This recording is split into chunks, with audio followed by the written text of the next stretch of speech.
এপ্রিলের প্রথম সকাল, ঘুম ভাঙতেই ভারতীয় ক্রিকেট সমর্থকদের নাড়িয়ে দেওয়ার মতো একটি ফেসবুক পোস্ট। সিডনি সিক্সার্সে ২ বছরের জন্য যোগ দিয়েছেন বিরাট কোহলি। এক মুহূর্তের জন্য অনেকেই ভেবে বসেছিলেন কোহলি বুঝি এবার বোর্ডের নিয়মকে তোয়াক্কা না করে খেলতে যাবেন বিদেশি লিগে।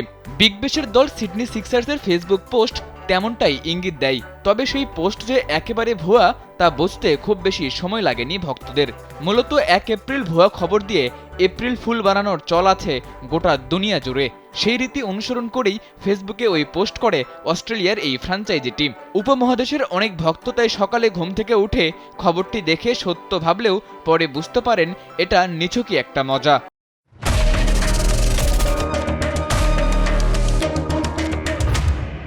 সে কারণে পোস্টের কমেন্ট বক্সে নেটিজেনরাও শুরু করেন ট্রল।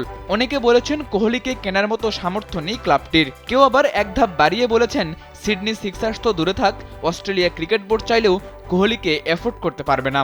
সব মিলিয়ে এপ্রিলের প্রথম দিনের শুরুটা উপমহাদেশের ক্রীড়াপ্রেমীদের জন্য ছিল বেশ চমকপ্রদ।